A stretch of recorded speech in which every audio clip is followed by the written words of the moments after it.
What is up, everybody? Welcome back to episode 7 of the 49er Media Captain Show, where we're going to be going through every single 49ers draft pick.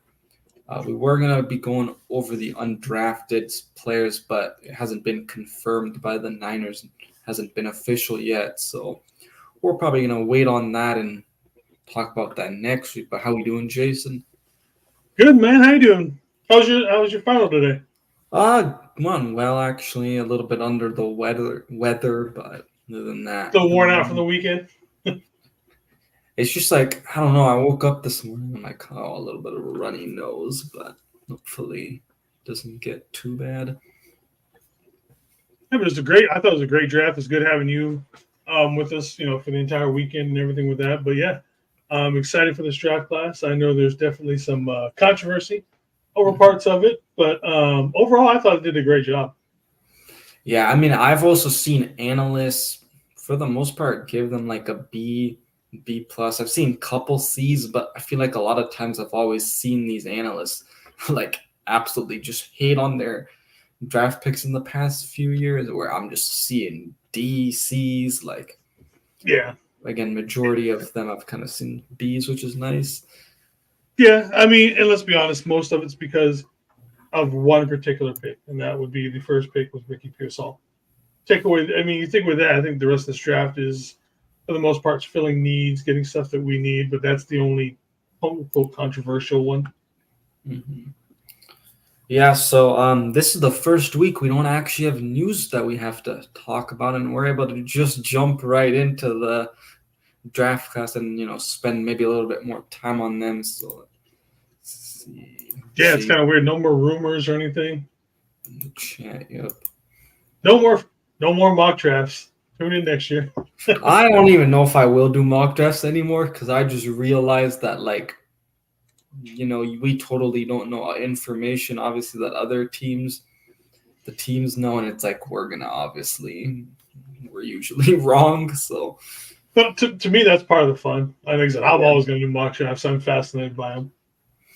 But let's see. What up, California Man 4000? Appreciate you for being here. What up, my dude?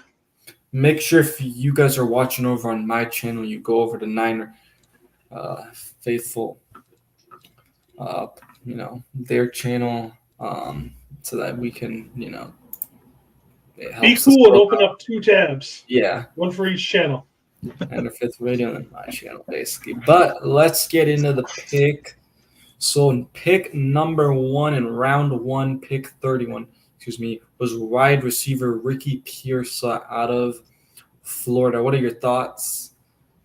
Obviously came to me as quite a bit of a shock, especially when there was still, I want to say, Leggett and Xavier Worthy were still on the board.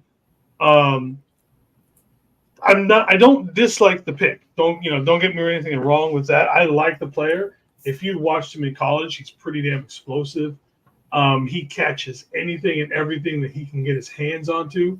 Really good player. Like I said, did catch me for a little bit of a shocker. But in terms of I like this pick. He's going to be an explosive. I'm just curious where his role is this year. Does he automatically slide into that number 3 position? Or does that position still stay with Juwan Jennings right now as the slot guy? So we'll see. But I like the pick. What would you grade the pick? As just this pick itself?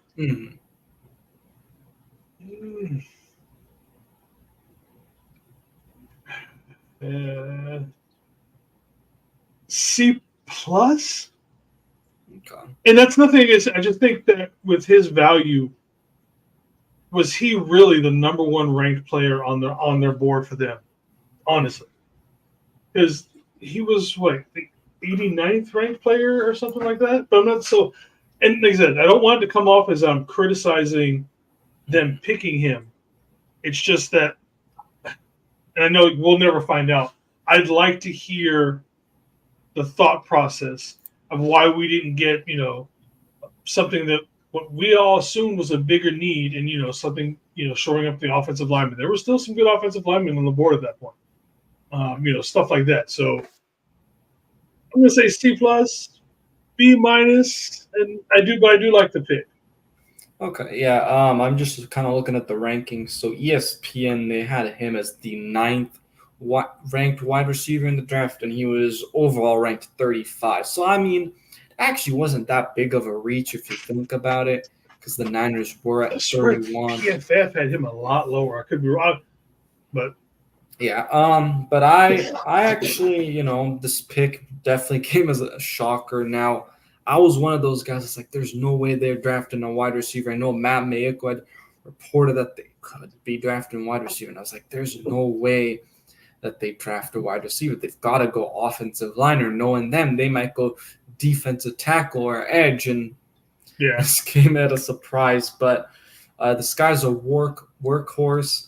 I think he's going to fit fairly well. I think that the biggest thing we kind of have to realize, and I actually kind of realized after the draft, is you know what? A lot of times people are like, okay, this guy's ranked here. But if you think about it, it's about the scheme and the fit as well. So teams are going to have, certain guys at a different spots on their board. And they may not even have a certain guy on their board because they're just not a fit. Michael Penix with the Falcons. But yeah, I'd say probably a C as of now. This very well could become a BA type of thing where we're just totally wrong. I mean, I'm rooting for the guy, of course. He seems like a pretty awesome guy. A theme kind of I see is a lot of these guys realize they want to help us win that Super Bowl and really get to work. So that's awesome to kind of see there. But what's up, TJ in the chat? What up, my dude? What up, Kenny? Kenny the man. And the other thing about with this pick, man, does it ever change my thought process for the wide receiver room? Like I thought, okay, I'm pretty sure I knew what. Like I wasn't surprised. I wouldn't have been surprised that we would take a wide receiver. But I will admit that I was surprised that we took him and with our first round draft. But taking one so high, yeah, that completely changes what I thought about the wide receiver room. I thought Ronnie Bell had an okay kind of a rookie season. What is he? What's he? What's his status now? Of course, obviously, I think we all agree Danny Gray's probably gone.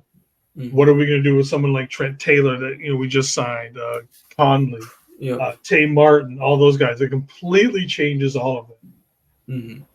Now, what I love about this, and I don't want to get too much into it because there is another guy that we will talk about. What I love is the depth, though, at the wide receiver room now, because what I see from Pearsall, which was lacking, and I even said this, like I was even just talking to people in chat and stuff before the draft, and I'm like, the Niners need to get another receiver that can actually run routes. We love Deebo Samuel, but that's the one thing that Deebo lacks is the route running. He's great with those, screen plays and those short plays and getting the yak. But again, I feel like you need another route run, and you kind of saw that in the Super Bowl where, the man no defense. Separation. Yeah, there was no separation. The man defense by the Chiefs was outstanding. So if you're able to put guys who can actually run routes and there's multiple one of the guys, I think that's good. So that's what I do like about this pick, even though I'm giving it a, kind of lower type of grade. So are you kind of like with me? We're not necessarily low on the pick. It's more of like the pick value for what we had. Is that like that? A lot of people have seen they'll jump down and go, "Oh, you just don't like him." It's like, no, it's not that I don't like it. Yeah. I just thought that it's for a first round that high, it was just like, wow. Yeah.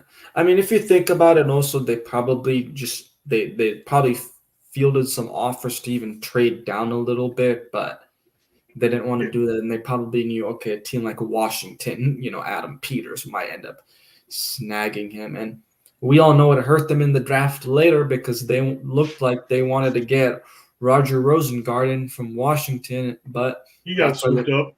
But then that's why I think they traded down to kind of give them a little bit more time to, figure out, okay, who are they picking now? So speaking of that, round 2, pick 64. So they did trade down with the Kansas City Chiefs, which hurts me to say that because then they the Chiefs, of course, took an offensive tackle from BYU and Kingsley Sumatea. So that kind of was broken. But I do like this pick. I know some of the media is like, oh, he's a 5th, 6th round pick. I mean, I don't see that. I love his physicality. Now, the only thing is he's a little touchy, but that's something you can teach and, figure out. The one thing you can't really teach is the physicality, and being that kind of press man type of guy. So, yeah, I think these first 2 picks, that again, watching his tapes and getting more. What's up, Steve-O? Getting to see him more. I love how physical he is and the fact that he's going to get in your face. He's going to go for those pass deflections and stuff like that. And while you can teach him not being so handsy all the time, what you can't really teach is the fact that he's not scared to get up into somebody's face and contest the ball. I love that.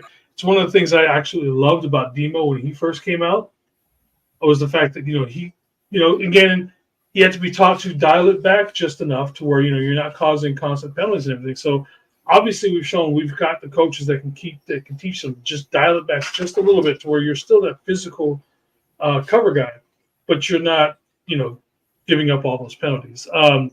He seems to be a great fit in press coverage for what I've seen so far. So again, perfect for our coverage. Again, I would say this one probably going to give it probably along the same thing, like a C+, B-, only because, again, probably would have been available a little bit lower on the board from what, at least going from what everybody saw. So, I mean, because there were still quite a few cornerbacks that we'd seen that were ranked much higher than him on the board. But again, if this guy works out, like I said, I love his attitude with how he plays and everything. So, yeah. C+. Yeah, I'm giving it to that because, ESPN has him ranked as the 15th corner and overall 106, and we took him at 64. So definitely, I'd say kind of a reach, but I think he fits really well, like you said. The physicality with him, and he played that star. He probably could play that star position. I know we kind of talked about it during our live and stuff during the draft, actually, which is something. Can I think of his name? The guy that we hired from the Chargers, Brandon Staley. Yeah, Brandon Staley. He kind of had that method with one of his safeties in Derwin James. So it's going to be interesting. What I do like about this guy is he's versatile. I do think he needs to put more weight on, though. That's one thing for sure, which I'm not too concerned, because a lot of times players do come in and, you do have to do some kind of retooling on these players and things. It's not. They'll put 5 to 10 pounds on them. Yeah. You get them on that good, high protein diet, and these guys working out, they'll put a good 10 pounds on him. Yeah, so I'm not worried because, that's very common. What's up? Talofa Falua. How's it going, my brother? Let's go MIDI. So, yeah, next pick on the board is round 3, pick 86, offensive lineman Dominique Puny from Kansas. How do you like this one? Low-key, I think this is the best pick of the draft. We got a guy who, I know we talked about him playing guard, tackle, center. He can legitimately play every position, left and right side on this line. It's going to be interesting to see where exactly he fits in. Can he slide in? Depending on how we like. He could play right tackle if needed be. He could also play left guard, maybe kick John Feliciano out to right tackle. So his versatility, we could say he could even play center, but then there's some people that we brought in who were actual centers kind of thing, so that, to play that position. So I like the fact that he is very versatile. I want to say it's like 720 snaps in a row without giving up any sort of a sack or anything like that. So, I mean, he's good. He's very damn good. I love the way he moves. He's really good, it seems to be, with getting up to like the second level stuff and all that. Still a little raw in other places, obviously. Yeah. But yeah, I think he's going to be one of those guys that's going to be ending up being a starter for us for years to come. What are you giving the overall grade for this one? This one I'm gonna give him an A. Okay. I'm a little bit lower on him, but so I'm gonna give him a B. But what I do like you said, is he is very versatile, especially in the interior. Personally, don't like him at tackle as much. Watching the film, that definitely was an area where he isn't the best. Um, but the one thing about the Niners that was said in the pre-draft press conference from John Lynch is you don't just draft guys just to draft guys on the offensive line. That's what you kind of want to know, the culture of them and how you think they'll actually fit on your offensive line. And they're going to start him over at the right guard spot, it sounds like. So, yeah, I think this was solid. Again, it's not the big name, splashy name that we were probably thinking of, like Graham Barden or Cooper Beebe, for example. But honestly, I think this is a very solid pick. So. Let's see. Gotta admit, I was one of those who disliked our first pick. The more I watch and learn about him, I like the pick. He might push Joanna's for the paint. Yeah, that's how I kind of felt too. It was just I needed to watch the film because he wasn't a guy that I actually scouted at all. So, I knew of him. Especially the big catch we all saw. Didn't really know about him. Like I heard the name, but. Yeah, I don't know if he'll actually really take playing time from Jawan Jennings. I think this is a guy that could really contribute in special teams, maybe in the return game as well. So yeah, we'll see. But Pooney's pick an A++. He'll be our tackle. Yeah, I don't know. We'll see if he'll play tackle, like I said. But me and Sole are a little biased, considering Hey, but that's what camp is for. You figure it out. Yep. So we're biased for all our Polynesian guys. Shout out to all. That was a good draft for us Polynesians. Yeah. Next up on the pick, which I think this is one of my favorites, round 4 pick 124, Malik Mustafa out of Wake Forest. Absolutely love this pick. Yeah, this guy's coming to hit. I think, where is it? The Steve-O's comment earlier about what are we just going to put, 3 safeties in the box and this and that. I think he's going to be kind of for right now, maybe a long-term replacement for short-term, maybe like a Greg Odom type of things. Get some time in on special teams. Maybe start. Yeah, depending on how the situation is at the safety position to start the year, maybe get some playing time back there. I saw a report right before we go on, just to add into all this safety stuff, is that the 49ers are showing some interest in Jamal Adams, formerly of the Seahawks. Really? Yeah. That was being reported by Bob Kandata of the Seattle Times. So, yeah, because we're still, besides Jair Brown up starting, who knows exactly what we're going to be doing back there currently. So, but yeah, like I said, and I don't know if you saw the picture that I posted. This man is built like Adonis. He is just solid. I want to see a pose off between him and Nick Bosa with how these guys' physiques are, because he is cut to the nines and everything. So, I mean, yeah, big hitter, can, get from one place to another. I like the pick. I'm going to give this one a B-, B- to a B. Yeah, I'm probably going to give this a B as well. The only thing is he's only 5'10", so that concerns me a little bit. But if you're using him as a blitzer and things like that, I think, like you said, special teams. I think he might kind of get the Hufanga treatment that he was the rookie, where Hufanga kind of came in at times. But like you said, he's a hard hitter. He actually is a 49ers fan too, which is an awesome story. Also, I don't know if you saw, but there was a video on YouTube. He was so super emotional, and yeah, I did watch that. His very excited too. Yeah, so also another versatile guy like Renardo Green, which these are the type of safeties the Niners like, because even guys like Jair Brown and Hufanga have that Yeah, ability. like I said, they play that hybrid safety slash linebacker role, and this another guy built like that, where it's just built in. Uh, it's someone who built in right, almost fits perfectly with the system. It was probably until I saw a tattoo. Yeah. I know. I feel like I usually am like, oh, they all usually have tattoos. Well, his is a pretty short one though. It's only just a forearm area. It doesn't go all the way up or anything. Yeah. Next up on the other fourth round pick with 129, and they actually traded up for this guy, which is so funny because it seems like every time they've traded up for a running back, it just does not work out.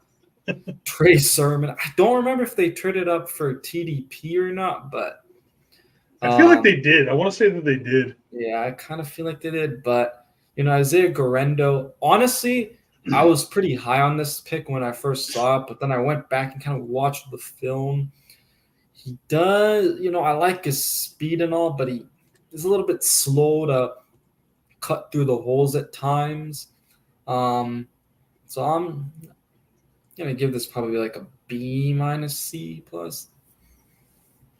Right now I'm going to give it a C plus just because I forget who I was listening to talk about it. With that size and everything, what do you think about him maybe being like a long-term replacement for Juice instead of being an actual running back?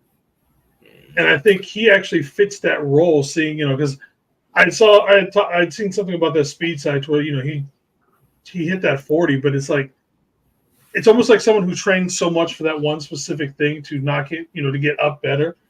But then you look at him play, he doesn't necessarily play with that same speed. He is fast, but doesn't transfer to the field as well. But with his versatility and stuff like that, I think he's going to take some plays away from like Eli Mitchell, Mason, and all those guys, simply because he just pass blocks better. Granted, that is at a different level and all that kind of stuff, but his pass blocking is much better than on paper than those two. So he's probably going to get snaps right away just because of that. But I like the idea. I forget who it was that I was listening to on one of the million podcasts I listened to, but they had talked about maybe him being a long-term replacement for Juice. And now that idea I really liked for him. Yeah, I mean, we also have Braden Willis, who, that's kind of interesting because I know he's able to play some fullback, but I still think he's the long-term replacement at tight end, though.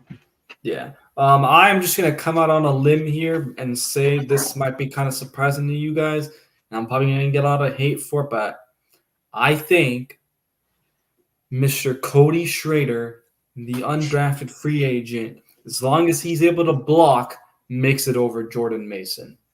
I'm just going to come out on a limb, and that's my kind of hot take when it comes to the 53-man roster, because that's the one thing also Guerrero does well is block, and that could also give him some playing time, behind CMC other than just, special teams, which obviously is important, which John Lynch kind of mentioned too in the pressers. For his career, the first few years, he was playing special teams, and then he got the chance to, finally actually play the safety position. So now, if you had just said Eli, I'd be 100%, but that's JP Mason. Ooh, that's a hot take, man. I get it. Like I said, but I do agree. So with Danny Gray being looking like the obvious odd man out in the wide receiver room, can we kind of say the same thing about Eli Mitchell now? Yeah, you could. But I'm gonna so kind of with you on the grading as well. The next one is my favorite pick. A wide receiver out of Arizona, bear down, Jacob Cowing. I am giving this an A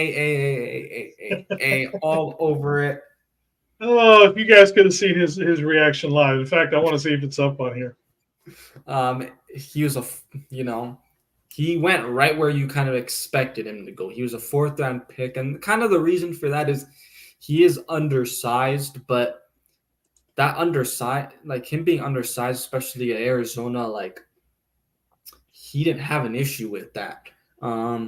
And the nice thing is he's able to run pretty much every route. I actually was listening to Guy Haberman. He had one of the very great Arizona reporters, Jason Shear, on there. So I recommend you guys go check it out if you haven't. But what he says is like, I actually didn't really know this too much about the Arizona offense, but they are a pro style offense and they go with the mentality of no rock, no block too. So that's perfect because Cowing was a guy that had to block at Arizona, and we all know Kyle Shanahan. Again, that's a motto that we live by with Kyle Shanahan: no rock, no block. So, yeah.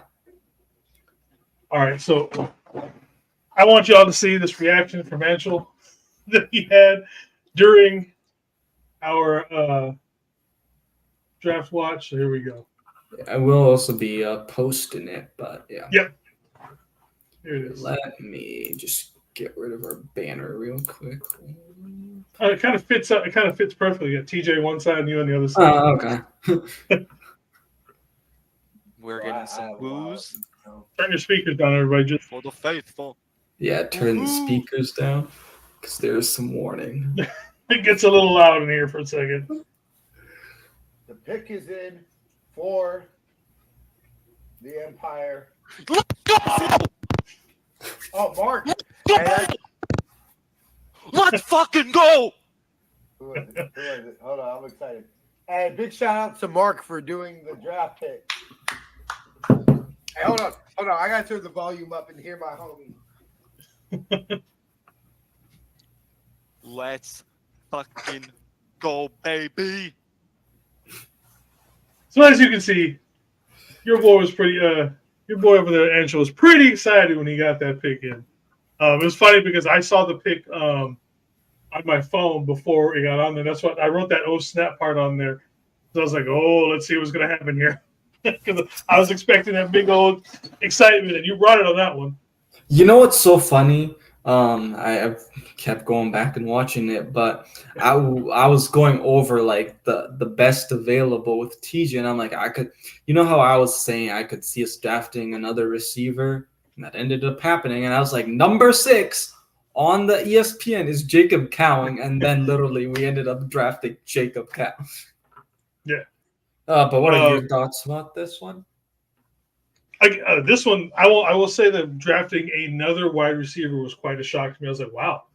So take everything I said about Ricky Parcells and the whole wide receiver room and now just make it even tighter. We've got, 11 wide receivers currently? And we got 3 guys who are good route runners now. Yeah. So I love his speed. Say what you want. Danny Gray has just not worked out for whatever reason. Injuries, unable to run routes. Yeah, so for whatever, take it, whatever you want to say, Danny Gray hasn't worked out. And I know a lot of people, I've heard people say that this system doesn't need a speed receiver. Well, you look all the way back to when he was coaching the Redskins at the time. They've always had a speed guy. We just haven't found that right speed guy. We've tried it a few times with different people. It just hasn't worked out. So now we have a legitimate speed guy. And then I want to see what he does as far as like returning, who's going to return kicks? Is it going to be Cowling or is it going to be Purcell? I like the idea of having, an actual kick return competition in camp between those two. Because if those two guys, with their speed, if they get a hole, they're gone, especially with the new the way the new kickoffs are set up and everything like that. As soon as they hit a hole, a little bit, we're gone. Let's see. Oh, and as far as this fellow, my family's from Alawal. You can call me the snowbird. We're up there on the mountain. Yep. Stia says usually Anshul has no mention to. Hey man, if we get Arizona, all I'm gonna say is I'm warning you a year from now, but you're gonna get the exact same thing next year. Where I'm just gonna be like, draft this guy from Arizona because we're gonna have, I think, at least 3 guys in the draft next year. So I'm just warning you. Let me guess. One of those is a tackle. Yep. Yep, And- I heard they were talking and- about him this morning on another show I was listening to this morning. They were talking about him quite a bit. And I believe he's Samoan too, actually. Yeah, I forget the name, but yeah, they were talking about him.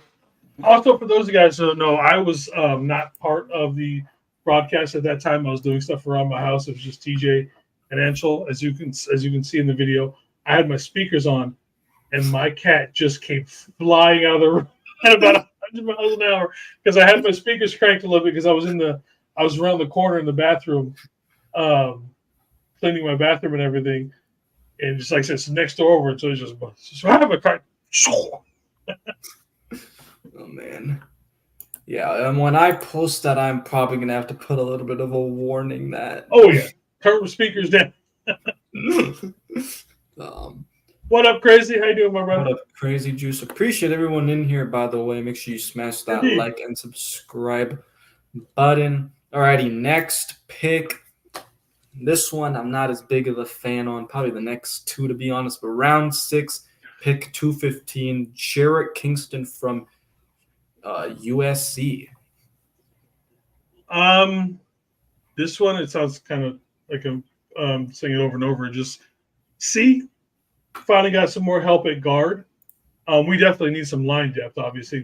I think watching where some of these guys for the offensive line end up being with some of these camp battles is going to be quite interesting. How did we watch everyone's reaction to? Yeah, literally everybody was on. Everybody was streaming the draft. Yep. Yeah, I'm gonna give this kind of a C minus. I'm hoping that we're able to actually than USC, because that's the one thing is USC to me is so overrated when it actually comes to NFL draft picks because they just don't know how to use guys. He was at Washington State before that, but another theme I forgot to mention is all these guys, I think, except for maybe Mustafa, is they are all 5-year guys, technically like veterans, you can kind of say. So that's kind of interesting too. It was 1/6 here. Yeah. Stevo Talofa in Samoan means hello. But alrighty, the next pick, round 7, pick 251, the final pick of the draft, linebacker Tatum Bethune. Saw some pretty good tape on him. Seems to wrap up pretty good, which is something I'm always a fan of. Doesn't seem to do the whole shoulder tackle thing that a lot of people do a whole lot of. So it was nice to see someone coming into the league already being able to wrap up when they hit. It's one of the things I absolutely loved about Jair Brown is Jair Brown doesn't shoulder tackle. He actually wraps up and tackles people. I did like seeing that on him. But again, the life in the linebacker room is getting a little bit of getting kind of crowded right now. Crowded, yeah. Yeah, now this was a guy that they had a top 30 visit as well with. I don't know. I'm not as high on him. I did watch some tape. To me, he's like a big blitzer, and then he's able to like wrap up those run tackles. But I need to see a little bit more of him in coverage. So I'm a little bit down on this one. I'm probably going to give it like a C minus. Yeah, like I said, most of me is just like I said, the tape I saw him, he wraps up. He finishes tackles. I was like, okay, well, I can definitely, work with something like that. Yeah. It's just I really don't see what's going to happen because, yes, Dre Greenlaw obviously is hurt. So then you have D Winters, Jalen Graham, and then, is DFF going to still make this team or – yeah, again, they also signed Devondre Campbell. So, does he make the team over Devondre Campbell? Mm-hmm. Because he's a little long in the tooth. Maybe we get someone a little bit faster. Campbell's worst thing about him right now is he's slow on coverage. Yeah. So, someone with a little bit more speed, I would love to see that over him. Mm-hmm. Yeah. So those are basically all the picks that the 49ers made, I think, a pretty solid draft for the Niners. A lot of experienced guys. I like that. I like the fact they went with a lot Yeah. of 5th and 6th year seniors. Just because you come in, you're definitely obviously more ready to play. But that extra year of experience where you don't have to do as much getting them ready kind of a thing. So let's see. No, our lads has it listed as who they had as the oh no, it's just rookie. Never mind. I thought our lads had it up as who they were having as the gold helmets, but it's just gold as rookies for their colors.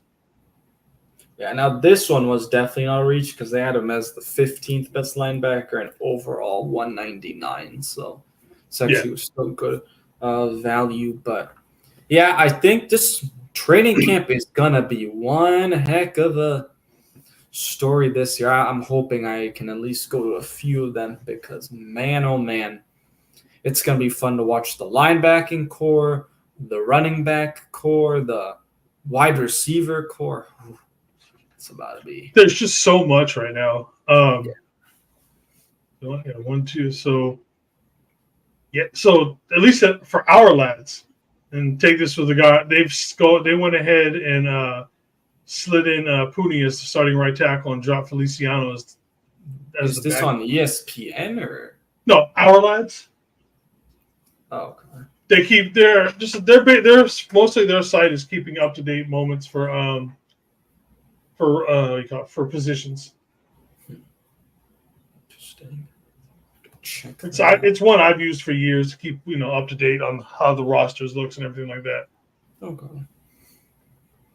I mean, even the tight end room, we've got 1, 2, 3, 4, 5, 6 now. Especially when we brought in Mason. Mm-hmm. As it's just like So if so he much. is one of the guys that actually, because again, like we've seen that they're kind of, I think, been over-reported, so that's why we're kind of waiting to just go into it. But all I'm going to say is there's a few guys I think could be gems, but yes, there's one guy on there I think for sure is going to be a gem. Oh, someone just posted a thing and says, Steelers trade for Devo or yeah, I saw that. So, yeah. I'm thinking we were probably going to get a few cuts right at the beginning of training camp. Let some of these guys have a chance with getting on the other teams. Was a probable corona pause. Do you okay? I mean, had probably seen it, but is there any free agent you could see the Niners bringing in? Actual free agents still? Yes. Oh, shoot. I'll say one Gibson. I'm pretty sure. Let's see, what do we have up there for right now? So, free safety, we've got Jair Brown, George Odom, Taylor Hawkins, and then Jalen Mahoney. And then at strong side, we've got Hufanga, Malik Mustafa, and then Eric Harris. So we don't have a whole lot of veterans back there. I guess George Odom and Taylor Hawkins, but I really don't necessarily want them on the field kind of a thing. Mm-hmm. But it's, for some reason, if they're just uncomfortable with how that back end is forming up, I could definitely see them giving Gibson a call. Yeah. Let's see best. I actually was thinking we might have heard of Gibson retiring like during the draft, and I was like kind of surprised we didn't hear anything. So yeah, makes you wonder if they're still that small, little bit out there. Yeah. Let's see. I'm pulling up sports, see who the best available is. Yeah, I'm excited to talk undrafted free agents next week. Well, one of the guys I talked about earlier about the whole speaking of free safety, strong safety, Jamal Adams is still out there. We could go get a little crazy and get someone like David Bakhtiari, coming from the Packers. Let's see who else is out there. There's J.C. Jackson, Hunter Renfrew, think we have enough receivers now. I know. I would say Odell is still out there. Quandre Diggs is still out there. Mm. Michael Gallup is still out there. Yeah. Yannick Ngakoue is still out there. I wouldn't mind having him. Yeah. That wouldn't be too bad. Stephon Gilmore, maybe. I'm okay on that one. I'm a nah on that one. Fletcher Cox still out there. They're still. Didn't he retire? I thought. I don't know. It's still listing him as a free agent. Yeah, there's still quite. Yeah. Jamal Agnew still out there. Wow, there's quite a bit of. But see, all these guys that I'm naming off, even right then, it's just like, nah. What we have. I'd rather see these guys battle out in camp. Yeah. Yeah. Apparently, someone made it a point where it's Malik, not Malik. Oh, that's right. It's Malik. Yeah. Yeah, Malik. I forget who it was that they were making it very clear that his name is Malik, not Malik. But I'll wait until I actually hear him pronounce it. I think if you maybe go to his interview that they did after the draft, I think you might hear it. But yeah, it's I guess Malik. I just totally forgot.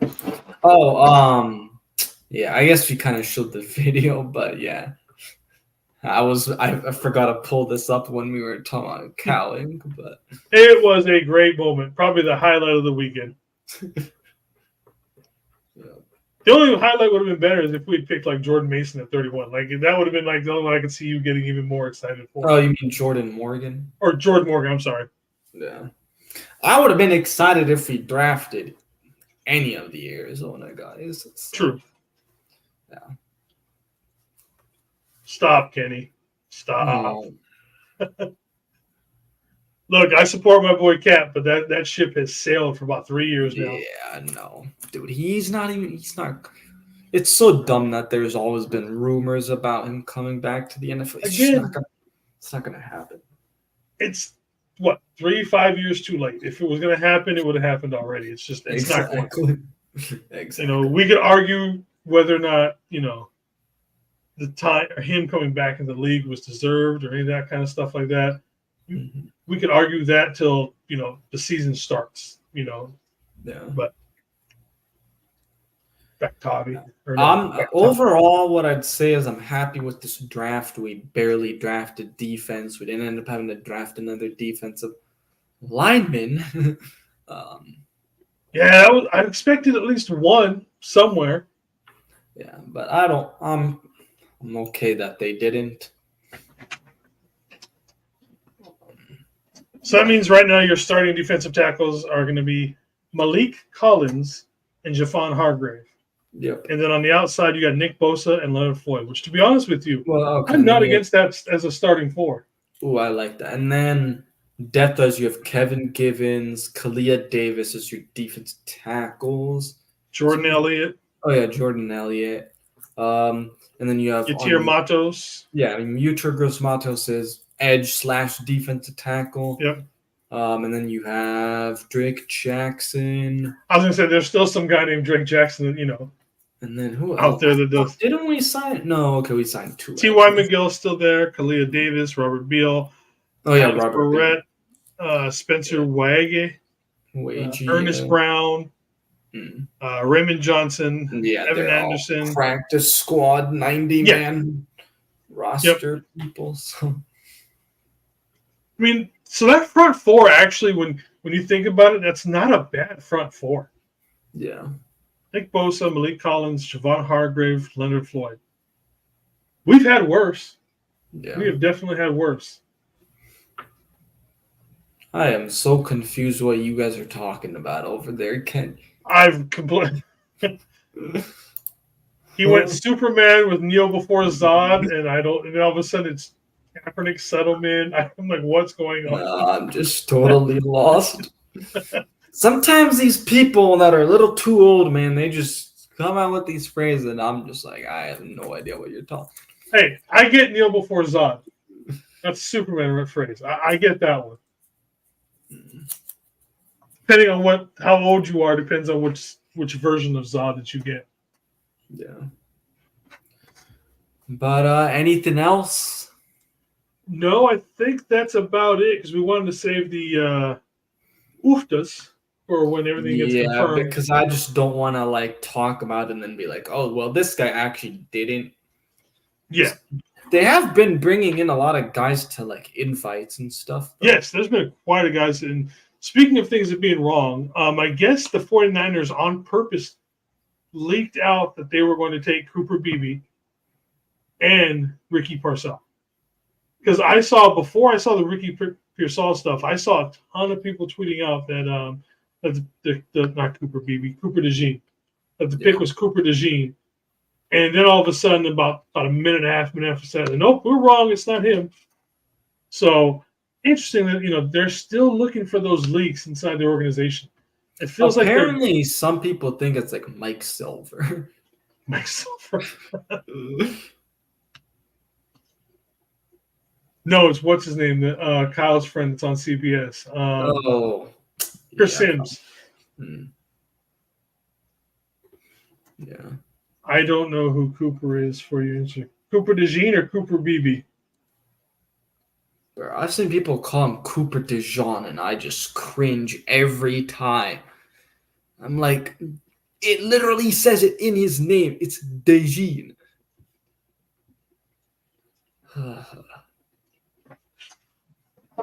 But yeah, I don't think there's really much else to talk about, for at least for this one, because we got to wait for everything to kind of settle down with the rest. And have they said when the schedule is going to be released yet? I haven't seen anything, No, I haven't. Pre-date or anything like that. I tried searching for like a little bit ago, but I didn't find an actual date or anything. Yeah, I'm not seeing anything.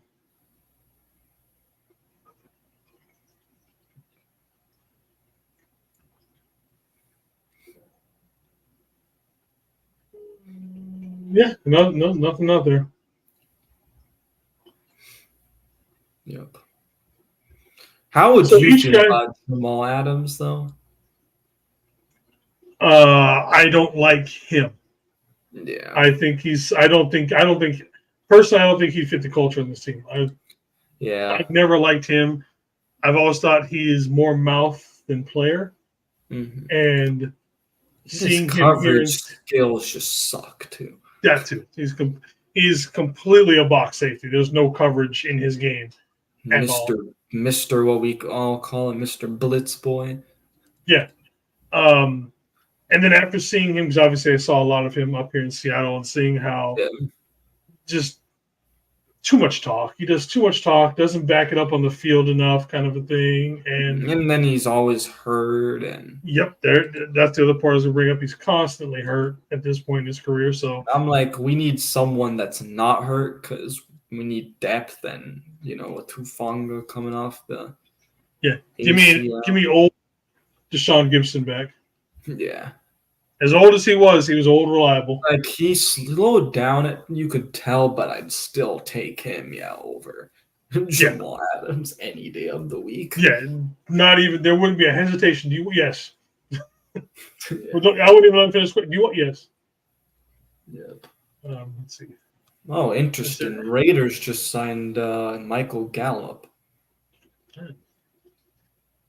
Did you see that the Cowboys signed their Ezekiel Elliott? Their center number 1? Yeah, Ezekiel Elliott. That had to be a weird conversation coming back to the Cowboys. Hey, especially because he just had his best year over there with the Patriots, and all of a sudden they're yeah.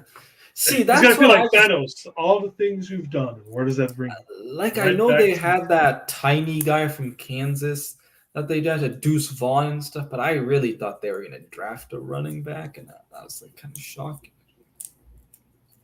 So the best safeties available: Jamal Adams, Justin Simmons, Eddie Jackson, Quandre Diggs, Micah Hyde, Marcus May, J-Ron Kearse, Sean Gibson. I used to be a fan of Marcus May, but not really anymore. Yeah. Hyde would be interesting. Diggs, I wouldn't mind Hyde. Diggs would be another one that'd be interesting. But definitely still I would take Gibson over all of them. Yeah. Mostly because of the contract. The contract would be much nicer. Yeah, I wouldn't mind. I don't, with Ezekiel coming back, I wouldn't mind seeing Dre put him on his ass again. Yes, Steve-O, we're not going over the UFTAs today simply because they're not 100% finalized. Things could still happen, so we made the decision to not do those this week. Yeah, because I guess I've been counting and stuff, and it seems like they might be a few spots over. Now, they should, I think, be at 91 because they have that one guy that they signed that apparently doesn't count. The international? Yeah, but I'm not entirely sure because I still counted 93 players. Isaac Alacron. Yeah. So I'm not really sure. So we don't want to give you guys the wrong information, then have to go back and, correct it. So once the Niners officially announce it next, hopefully, we should know by next week for sure. Probably by the end of the week, I bet you they finalize it. Yeah. So. Kenny, that is an odd question, buddy. Question for Angelo and Cap. Is there such a thing as too much butter or too much cheese? Cheese, no. Butter, yes. I guess it depends on what you're putting on. If you're putting on so much butter on your toast that it's like melting the toast because it's just soggy, you've put too much butter on your toast. As far as cheese, yeah, I think there's no circumstance where I'm never going to say no, that's not enough cheese. No, you can't put too much cheese on it because when cooking pizza, if you put too much cheese on, it doesn't cook. So there is a limit to how much you can cook before your pizza is going to be undercooked and you have to burn it to cook it. Yeah. So I believe we've reached the end if we're talking about butter and cheese. Yep.